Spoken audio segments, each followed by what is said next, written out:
साथियों, आप सभी का इस प्लेटफॉर्म पर स्वागत है। यहाँ पर हम लोग घटना चक्र के द्वारा जो सामान्य अध्ययन से संबंधित पूर्वालोकन नामक किताब निकाली जाती है, उसमें से हम लोग भारतीय इतिहास का जो पूर्वालोकन है, जिसमें जो पूर्व में हुए परीक्षाएं हैं उनसे संबंधित सारे प्रश्नों को संकलित किया जाता है पूरी व्याख्या के साथ, उसको हम लोग यहाँ पर देख रहे हैं।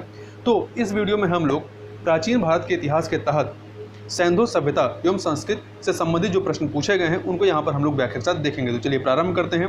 पहला प्रश्न है कि मानव समाज विलक्षण है क्योंकि वह मुख्यतः आश्रित होता है किस पर? संस्कृत, कल्चर पर होता है। देखिए, मानव समाज अपनी विशिष्ट सांस्कृतिक स्थिति के कारण विलक्षण होता है। संस्कृत ही मानव की धारणाओं एवं रहन सहन की निर्धारण करती है एवं उसे प्राणी जगत में विशिष्ट बनाती है। अगला है हड़प्पा संस्कृत या हड़प्पा निम्नलिखित में से किस सभ्यता से संबद्ध है? तो यह सिंधु घाटी सभ्यता से संबद्ध है। इसकी व्याख्या देखें तो हड़प्पा नामक पूरा स्थल सिंधु घाटी सभ्यता से संबंधित है। इस सभ्यता का प्रथम पुरातात्विक प्रमाण हड़प्पा से प्राप्त होने के कारण सैंधो सभ्यता को हड़प्पा सभ्यता के नाम से भी जाना जाता है। कालानुक्रम दृष्टि से यह सभ्यता मिस्र एवं मेसोपोटामिया की प्राचीन सभ्यताओं के समकालिक रही है। अगला प्रश्न है सिंधु सभ्यता संबंधित है किससे? आद्य ऐतिहासिक युग से। महत्वपूर्ण है, याद रखिएगा, आद्य ऐतिहासिक युग से। इसमें कन्फ्यूजन बहुत होता है। ऐतिहासिक काल का निर्धारण पठनीय लेखन कला के ज्ञान के आधार पर किया जाता है। लेखन कला के ज्ञान से पहले का जो कालखंड है उसे आदि ऐतिहासिक कालखंड कहा जाता है, क्योंकि हड़प्पा कल्चर की जो लेखन शैली उसे भी पढ़ा नहीं जा सका है। भारतीय इतिहास में 2500 बीसी से लेकर के 600 बीसी का कालखंड आदि ऐतिहासिक कालखंड माना गया है। सैंधो सभ्यता आदि ऐतिहासिक काल की सभ्यता है क्योंकि यहाँ पर लेखन कला का ज्ञान तो है किंतु इतिहास निर्माण में इसका प्रयोग नहीं किया जा सकता है। सिंधु घाटी की सभ्यता गैर आर्य थी क्योंकि यह क्या थी? नगरीय सभ्यता थी, जबकि जो आर्य जो सभ्यता थी वो ग्रामीण सभ्यता थी। आगे देखते हैं सिंधु घाटी सभ्यता को आर्यों से पूर्व रखे जाने का महत्वपूर्ण कारक क्या है? तो मृद भांड है। सिंधु घाटी सभ्यता लीप ज्ञान और नगर नियोजन आदि के संदर्भ में प्रारंभिक आर्यों से अधिक विकसित थी।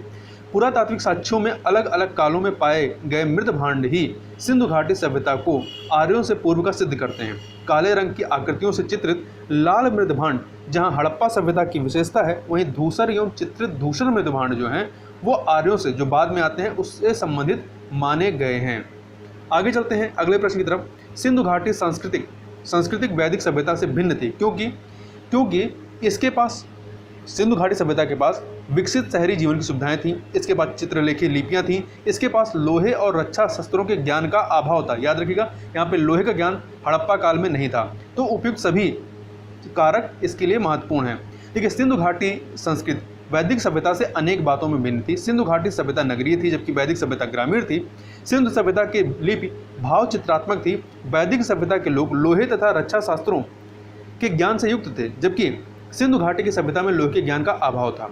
हड़प्पा संस्कृत की जानकारी का प्रमुख सोर्स क्या है? तो पुरातात्विक खुदाई है। हड़प्पा सभ्यता की लिपि का वाचन अभी नहीं हो सका है, अतः सभ्यता से संबद्ध अनेकों पुरास्थलों से प्राप्त पुरावशेष ही हड़प्पा संस्कृत के विशिष्ट तत्वों पर प्रकाश डालते हैं। अगला प्रश्न है निम्नलिखित में से कौन सा सिंधु घाटी की सभ्यता पर प्रकाश डालता है? तो पुरातत्व संबंधी खुदाई, जिसको हम लोग ऊपर ही पढ़ चुके हैं। सिंधु घाटी के निवासियों की सभ्यता को जानने का मूल सोर्स क्या है जहाँ वे पाई गई हैं? तो क्या है? खुदाई में मिले बर्तन, जेवर, हथियार और औजार। सैंधो सभ्यता से संबद्ध विभिन्न पुरास्थलों की खुदाई के फलस्वरूप वहां से प्राप्त पुरावशेषों यथा बर्तन, जेवर, हथियार तथा औजार आदि सैंधो घाटी के निवासियों की सभ्यता को जानने का मूल सोर्स है, क्योंकि सैंधो लिपि का अभी तक वाचन नहीं हो सका है। अगले प्रश्न की तरफ चलते हैं, क्वेश्चन नंबर 10 पे। तो यह है हड़प्पा संस्कृत की लिपि हड़प्पा सभ्यता की उत्पत्ति के संदर्भ में निम्नलिखित में से कौन सा जोड़ा सही नहीं है? तो देखिए, इसमें एम रफीक मुगल हड़प्पा सभ्यता ने मेसोपोटामिया सभ्यता से प्रणाली, यह जो है सही सुमेलित नहीं है। इसके अलावा ईजे क्यों सुमेलित नहीं, इसको भी थोड़ा देख लेते हैं। तो हड़प्पा सभ्यता की उत्पत्ति के संदर्भ में अनेकों विद्वानों ने अलग अलग मत प्रस्तुत किए हैं। EJH मैगे का मानना है कि हड़प्पा सभ्यता की उत्पत्ति सुमेर अर्थात दक्षिण मेसोपोटामिया से लोगों के प्रवसन के कारण हुआ है। तो आपका बी वाला ये सही है। इसके अलावा इन्हीं के समरूप प्रवसन के सिद्धांत के इतिहासविद DH गार्डन मार्टिमर व्हीलर का मानना है कि हड़प्पा सभ्यता की उत्पत्ति पश्चिमी एशिया से सभ्यता के विचार के प्रवसन के कारण हुआ। इस संदर्भ में अमल नंदा घोष का विचार है कि हड़प्पा सभ्यता का उद्भव पूर्व हड़प्पा सभ्यता की परिपक्वता के परिणाम स्वरूप होता है, जबकि एम रफीक मुगल, जो ऑप्शन में गलत है, का मानना है कि हड़प्पा सभ्यता का विकास रावी नदी क्षेत्र में हड़प्पा में हुआ है। रावी नदी क्षेत्र में हड़प्पा में हुआ है। इन्होंने इस पुरानी मान्यता का खंडन किया कि हड़प्पा सभ्यता ने पश्चिमी मेसोपोटामिया सभ्यता से प्रेरणा ली। तो यहाँ पे जो ये दिया गया है इन्होंने इसका खंडन किया था। तो ए वाला ऑप्शन आपका सुमेलित नहीं है। आगे चलते हैं अगले प्रश्न की तरफ। भारत में चांदी की उपलब्धता के प्राचीनतम साक्ष्य कहाँ से मिलते हैं? तो हड़प्पा संस्कृति से मिलते हैं। हड़प्पा वासियों को चांदी की जानकारी थी परंतु लोहे की नहीं थी। मोहनजोदाड़ो और हड़प्पा के निवासियों के मध्य इनके विधिवत प्रयोग के साक्ष्य मिले हैं। ये लोग राजस्थान की जावर और अजमेर खानों से चांदी प्राप्त करते रहे होंगे। चांदी के अन्य मुख्य सोर्स जो थे मुख्यतः हड़प्पा और मोहनजोदाड़ो के लिए अफगानिस्तान और ईरान थे। मतलब यहाँ से ये इसका आयात किया जाता था। आगे चलते हैं। हड़प्पा में मिट्टी के बर्तनों पर सामान्यतः किस रंग का उपयोग किया गया है? तो लाल रंग का प्रयोग किया गया। हड़प्पा निवासी मिट्टी के बर्तनों का व्यापक पैमाने पर निर्माण करते थे। प्रारंभिक हड़प्पा सभ्यता में पैर से चालित चाक का प्रयोग किया जाता था। परिपक्व हड़प्पा के दौर में हाथ से चालित चाकों का प्रयोग किया जाने लगा था। डिजाइन के आधार पर इन बर्तनों की दो श्रेणियां थी, एक तो बिना डिजाइन वाले बर्तन तथा दूसरे चित्रित मृदभांड। मृदभांडों को बनाने वाली मिट्टी में रेत का मिश्रण किया जाता था जिनको पकाने पर यह हल्के भूरे लाल रंग का रूप ग्रहण कर लेती थी। इन मृदभांडों के ऊपरी हिस्से में लाल रंग की पुताई की जाती थी तथा निचले हिस्से में काले रंग से विभिन्न प्रकार की चित्रकारी की जाती थी। आगे चलते हैं। मूर्ति पूजा का आरंभ कब से माना जाता है? तो मूर्ति पूजा का आरंभ जो है पूर्व आर्य प्री आर्यन से माना जाता है। इसका व्याख्या देखें तो मूर्ति पूजा का प्रारंभ पूर्व आर्य काल से माना जाता है। सैंधो सभ्यता में मूर्ति पूजा प्रचलित थी। इसके उदाहरण मोहनजोदाड़ो से प्राप्त एक मुहर पर अंकित देवता की आकृति एवं देव प्रतिमाओं के साथ ही साथ अनेक सैंधो पुरास्थलों से प्राप्त मातृ देवी की मृण मूर्तियां हैं। अगला प्रश्न, निम्नलिखित पशुओं में से किस एक का हड़प्पा संस्कृति में पाई गई मोहरों और टेराकोटा कलाकृतियों में निरूपण नहीं हुआ था? ठीक है, मतलब जो यहाँ पे कलाकृतियां मिलती हैं इनको चिन्हित नहीं किया गया है या चित्रित नहीं किया गया है। तो गाय का निरूपण इस पर नहीं किया गया, जबकि हाथी, गैंडा, बाघ का किया गया है। तो हड़प्पा संस्कृति की मोहरों एवं टेराकोटा कलाकृतियों में गाय का चित्रण नहीं मिलता, जबकि हाथी, गैंडा, बाघ, हिरण, भेड़ आदि का अंकन मिलता है। गाय को महत्व जो है वैदिक काल में प्राप्त होता है। आगे चलते हैं क्वेश्चन नंबर 15 पे। यह है कि दो सूचियां दी गई हैं प्राचीन स्थल और पुरातत्विक खोज की। वहाँ पे क्या खोजा गया के साथ सुमेलित कीजिए।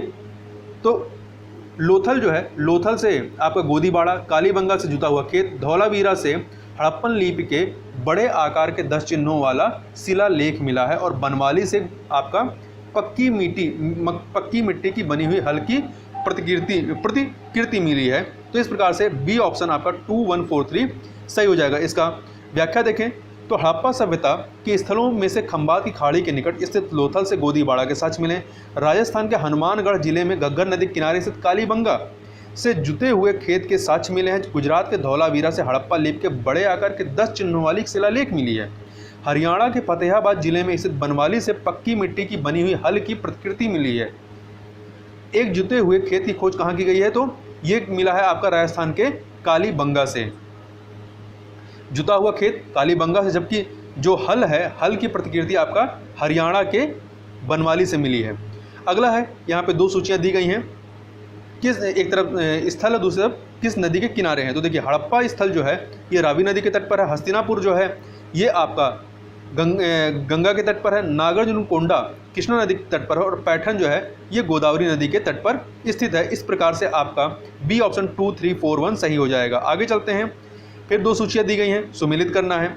तो देखिए एक तरफ हड़प्पा संस्कृति की बस्ती है, दूसरी तरफ जिस नदी तट पर अवस्थित है। हड़प्पा आपका रावी नदी के तट पर, कालीबंगा घग्गर नदी के तट पर, लोथल जो है भोगवा के और रोपड़ सतलज नदी के तट पर। इस प्रकार से 3, 2, 1, 4 ए ऑप्शन आपका सही हो जाएगा। यहाँ पर आगे चलते हैं। सैंधो सभ्यता का महान स्नानागार कहाँ से प्राप्त हुआ है? तो ये मोहनजोदाड़ो से प्राप्त हुआ है। इसके संबंध में व्याख्या देख लेते हैं। तो सैंधो सभ्यता के महान स्नानागार के साक्ष्य मोहनजोदाड़ो से प्राप्त हुए हैं। इसकी लंबाई उत्तर से दक्षिण की ओर 55 मीटर और चौड़ाई जो है पूर्व से पश्चिम की ओर 33 मीटर है। मतलब लंबाई इसकी ज़्यादा है उत्तर से दक्षिण और चौड़ाई जो है पूर्व से पश्चिम कम है। इसके मध्य में निर्मित स्नान कुंड की लंबाई 11.8 मीटर, चौड़ाई 7.04 मीटर और गहराई 2.43 मीटर है। विशाल स्नानागार किस पुरास्थल से प्राप्त हुआ है? मोहनजोदाड़ो से। सिंधु सभ्यता के बारे में निम्न से कौन सा कथन असत्य है? तो देखिए नगरों में नालियों की सुदृढ़ व्यवस्था थी, बिल्कुल सही है। व्यापार और वाणिज्य उन्नत अवस्था में थे, यह भी सही है। मातृ देवी की उपासना की जाती थी, ये भी सही है। परंतु यहाँ के लोग लोहे से परिचित नहीं थे, वैदिक काल के लोग लोहे से परिचित थे, अर्थात डी ऑप्शन आपका सही नहीं है। सैंधो सभ्यता काशयुगीन सभ्यता थी तथा यहाँ के लोग लोहे से परिचित नहीं थे, जबकि सैंधो नगरों में नालियों की सुदृढ़ व्यवस्था थी और व्यापार एवं वाणिज्य उन्नत दशा में थे। इस काल में आंतरिक एवं बाह्य दोनों व्यापार के उन्नत साक्ष्य मिलते हैं। मातृ देवी की उपासना के ढेर सारे साक्ष्य सिंधु नगरों में मिलते हैं, जिनसे प्रमाणित होता है कि मातृ देवी की उपासना की जाती रही होगी। सिंधु घाटी सभ्यता जानी जाती है, किसके लिए जानी जाती है? तो यह अपने नगर नियोजन के लिए, मोहनजोदड़ो और हड़प्पा के लिए, अपने कृषि संबंधी कार्य के लिए एवं अपने उद्योगों के लिए, इन सभी के लिए यह जानी जाती रही है।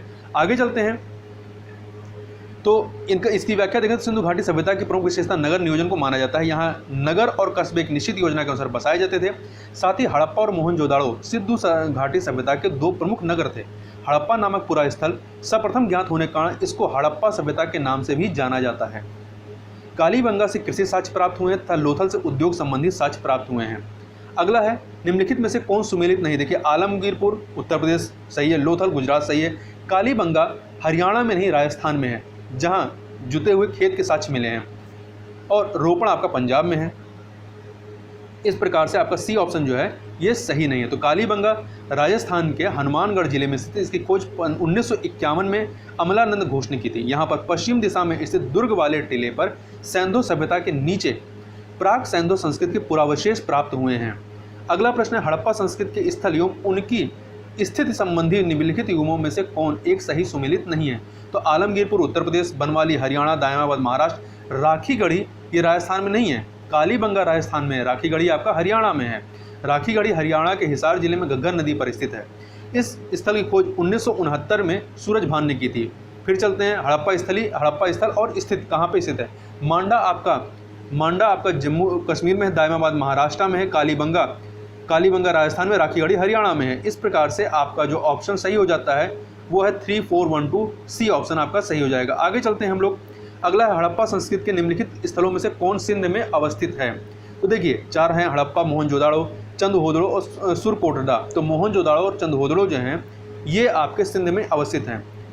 हड़प्पा पाकिस्तान के पंजाब में, मोहनजोदड़ो तथा चंदहोदड़ो दोनों सिंधु प्रांत में तथा सुरकोटदा जो है ये गुजरात में स्थित है। इस प्रकार से 2 एंड 3 बी ऑप्शन आपका सही हो जाएगा।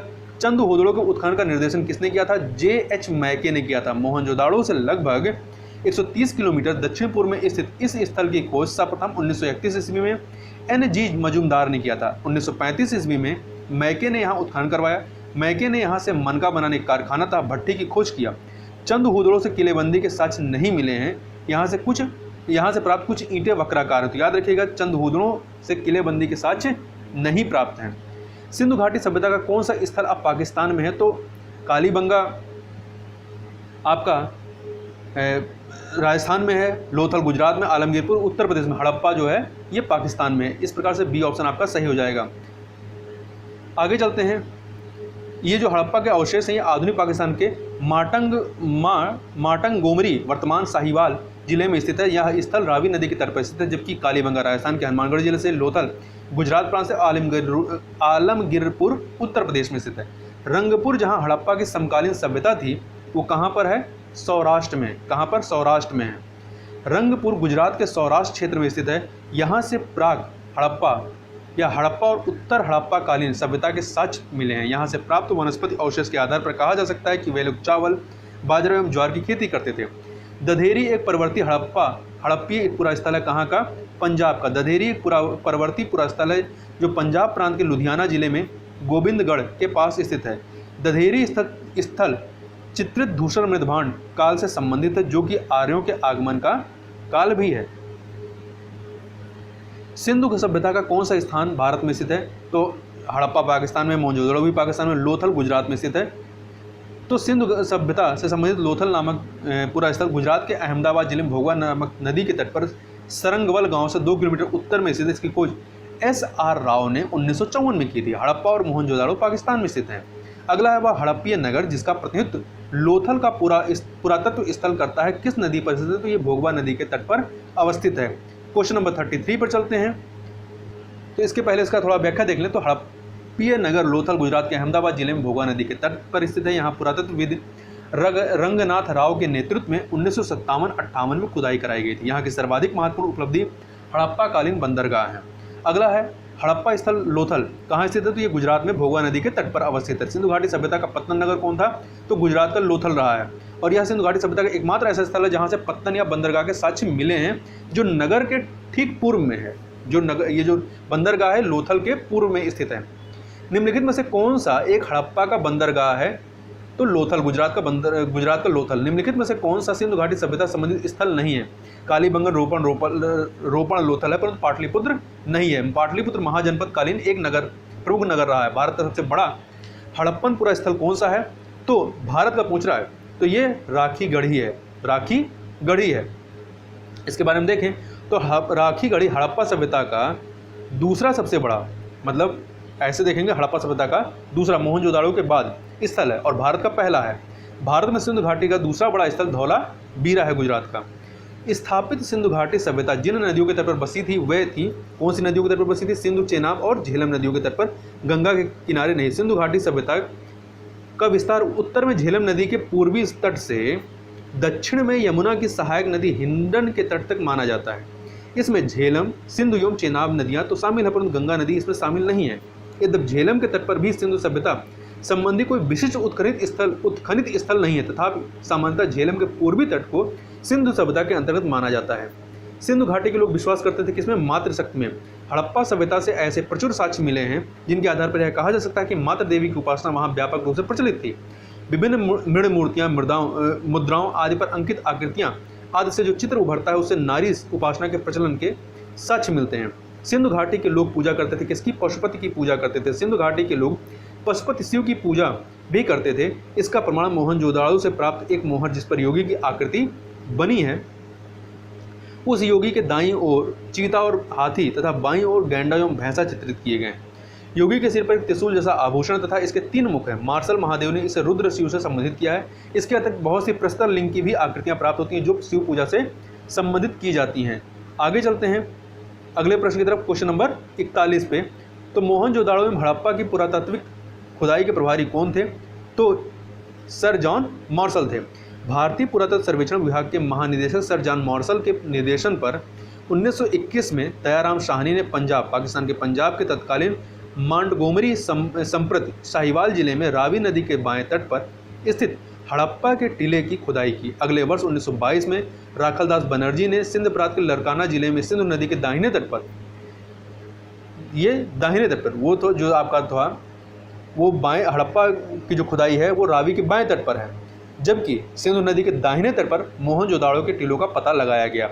तो मोहनजोदाड़ो खुदाई राखलदास बनर्जी के नेतृत्व में होती है और हड़प्पा की खुदाई दयाराम शाहनी के नेतृत्व में। अगला है सिंधु घाटी सभ्यता को खोज निकालने में किन 2 भारतीयों का नाम जुड़ा हुआ है? वह है रखालदास बनर्जी तथा दयाराम शाहनी।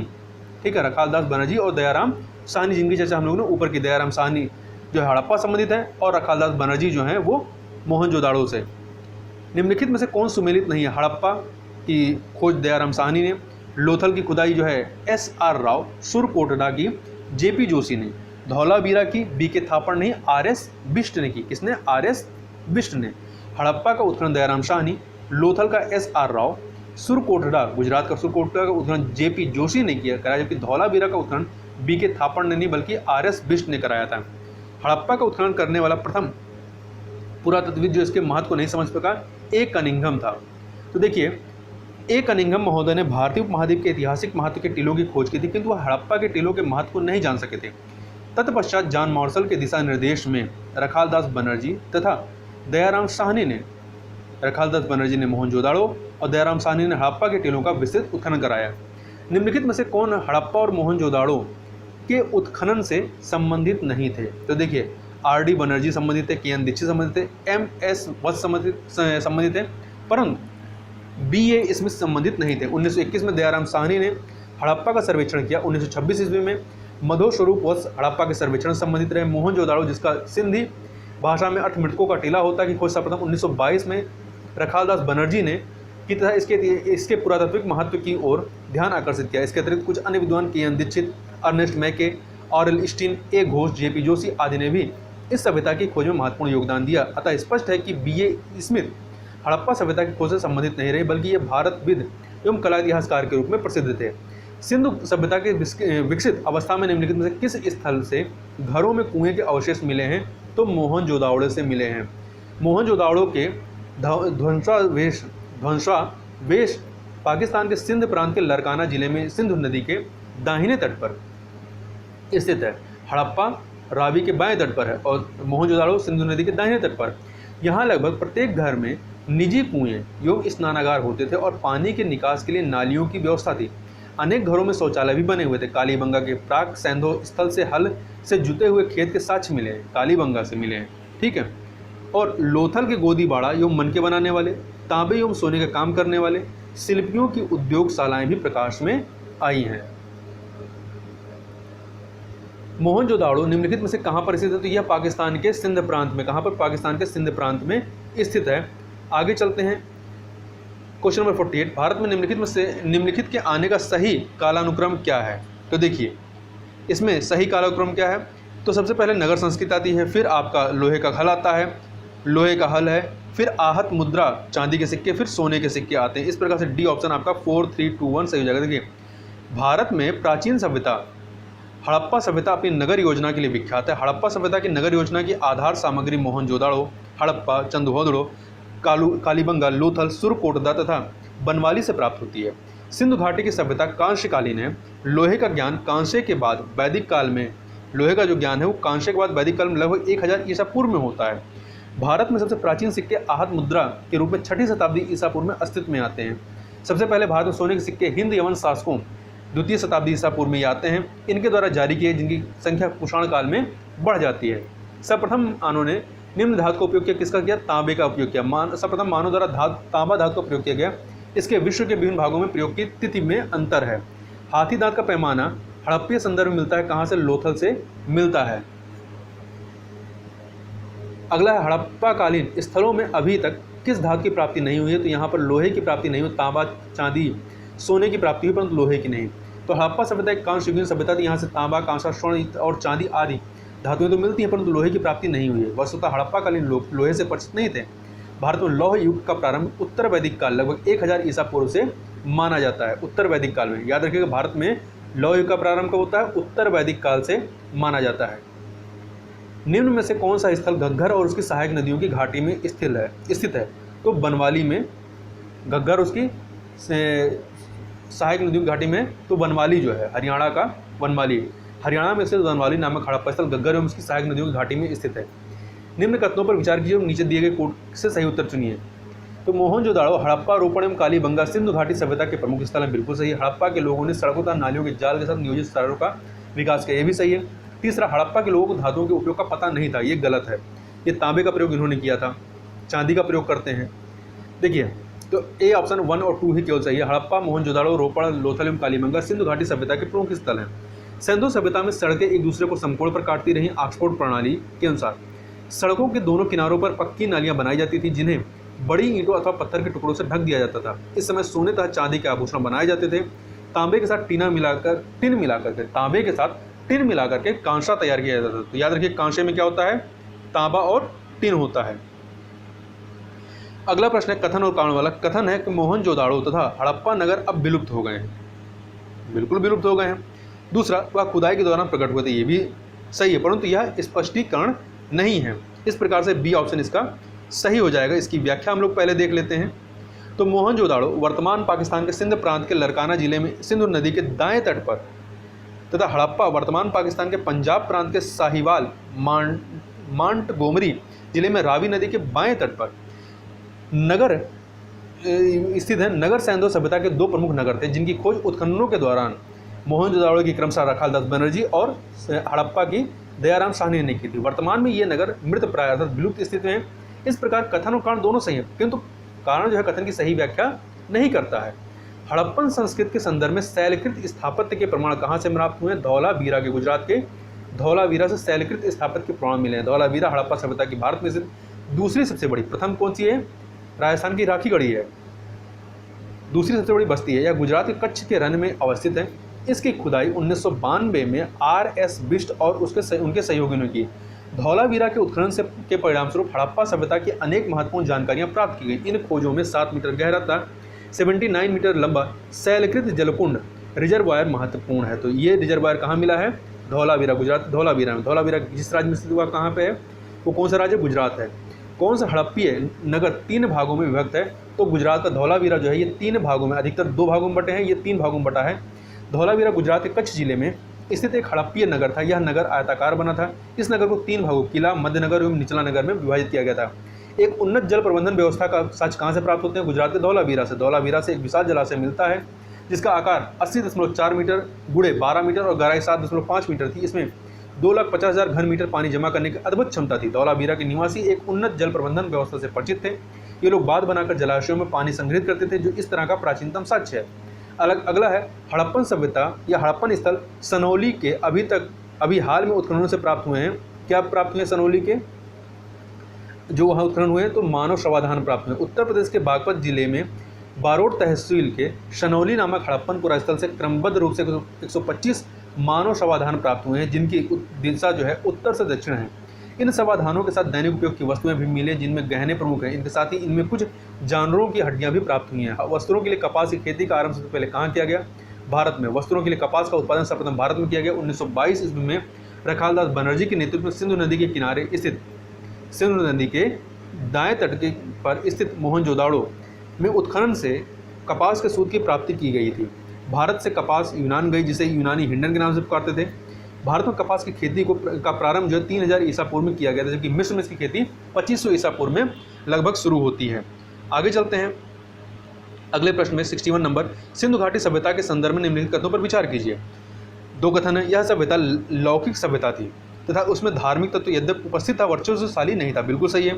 उस काल में भारत में कपास के वस्त्र बनाए जाते थे। अभी हम लोग व्याख्या पहले वाले की देखें तो ये भी सही है। इस प्रकार से दोनों ही कथन आपके सही हैं। सिंधु घाटी सभ्यता के संदर्भ में सामान्यतः माना जाता है कि यह प्रधानतः लौकिक सभ्यता थी। इसमें धार्मिक तत्व यद्यपि उपस्थित था, वर्चस्वशाली नहीं। सिंधु सभ्यता में अनेक स्थलों से कपास के वस्त्र के साक्ष्य मिले हैं, जिससे स्पष्ट होता है कि यहाँ के लोग इसका निर्माण करते थे। अगला है निम्नलिखित में से कौन सा या से लक्षण सिंधु सभ्यता के लोगों का सही चित्रण करता है या करते हैं?